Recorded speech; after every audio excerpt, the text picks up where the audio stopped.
আসসালামু আলাইকুম। হে জগতবাসী, আমি নুসরাত জাহান সামিয়া আবারও আপনাদের সামনে হাজির হইলাম বিশ্ব আধ্যাত্মিক জ্ঞান সঞ্চার দরবার শরীফ হইতে আমার পিতা শামীম আলী চিশতির গ্রন্থ থেকে একটি আলোচনা নিয়ে। সেই আলোচনাটির হেডলাইন হলো, আল্লাহ সর্বকিছু করেন না, যদিও করেন উসিলা ছাড়া করেন না, সরাসরি কিছুই করেন না। কাহারও প্রার্থনা শুনে যদি করেন তবুও উসিলা বা মাধ্যম ছাড়া করে না। এই নিয়ে কিছু তত্ত্ব আলোচনা করিব।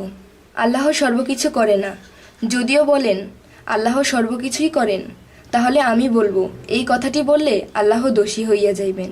কিভাবে দোষী হইয়া যাইবেন? আল্লাহ কি কারো ক্ষতি করে? আল্লাহ কি মিথ্যা বলে? আল্লাহ কি আইনের বাহিরে কিছু করে? আল্লাহ কি শয়তানের কাজ করে? আল্লাহ কি কোনো ভালো কাজের বিরুদ্ধে করে? তাহলে বোঝা গেল আল্লাহ সর্বকিছু করেন না। যদিও করেন ভালো কিছু তাহার উসিলা ছাড়া করে না। আল্লাহর প্রতি ইমানদার বিশ্বাস বা পরেজগার কোনো লোক যদি কোনো বিষয়ে আটকিয়া যায় বা কোনো সমস্যায় পড়িয়া যায়, দেখা গেল তিনি ধৈর্য ধরে তাহার কাজে তিনি আছে। একটি সময় দেখা যায় তাহার সমস্যার সমাধান হইয়া যাচ্ছে, এমনকি এই সমস্যার আরই নাই। যে কোনো একটি উসিলা দ্বারা আল্লাহ তাহার সমস্যাটি সমাধান করিয়া দিলেন। আল্লাহ কাহারও প্রার্থনা শুনে যদি কিছু একটা করেন, তারপরেও দেখা যায় আল্লাহ সরাসরি কিছুই করেন না। যদি কোনো লোক আল্লাহর কাছে হাত তুলিয়া কিছু প্রার্থনা করে, যদি সেই প্রার্থনাটি সামাজিক কোনো সমস্যা হয়, তাহলে দেখা যায় আল্লাহ তাআলা সামাজিক কোনো মানুষ দ্বারা এই ব্যক্তির সমস্যাটি সমাধান করিয়া থাকেন।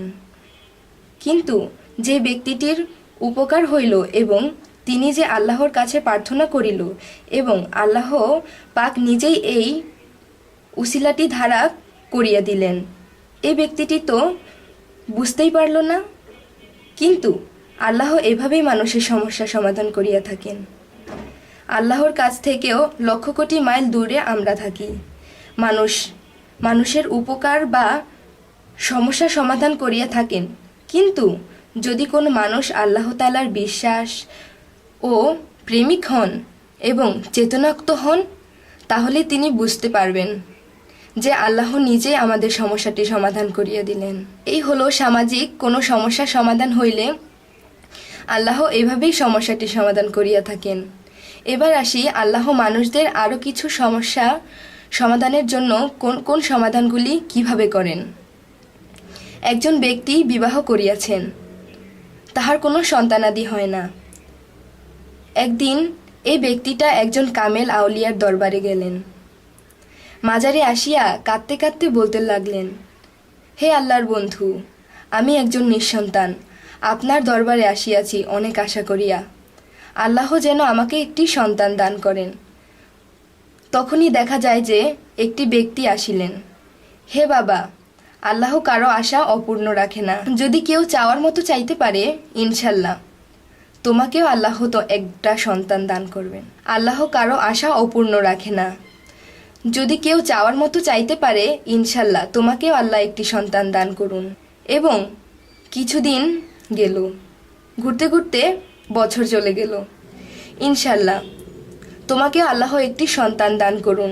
এবং কিছু একটি জিনিস ওই ব্যক্তিটিকে দেওয়া হলো বা কিছু নিয়ম দেওয়া হলো।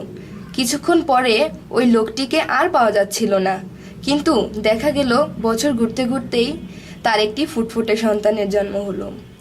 তাহলে বুঝতে হবে আল্লাহ অলিয়া উলিয়া কামেল পীর মুর্শিদের মরণ নাই, তাহারা মরে গিয়েও বেঁচে আছে।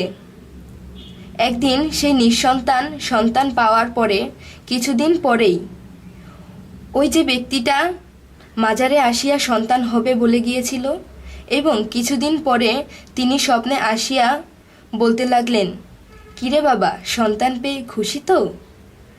আরও একটি কথা বলতে লাগলে, আরও একটি কথা, তুমি কি ভুলে গেছো? আমাকে না তুমি বলেছিলে তোমাকে তাবারক খাওয়াবো? আমি তো তাবারক খাবো। এখন স্বপ্ন ভেঙে ঘুম থেকে উঠে হাসতে লাগলো এবং খুব আশ্চর্য হইয়া গেল। খুব তাড়াতাড়ি দরবারে আসিল এবং তাবারক বিতরণ শুরু করিল। বোঝার আর বাকি রইল না যে এই লোকটি কে ছিল।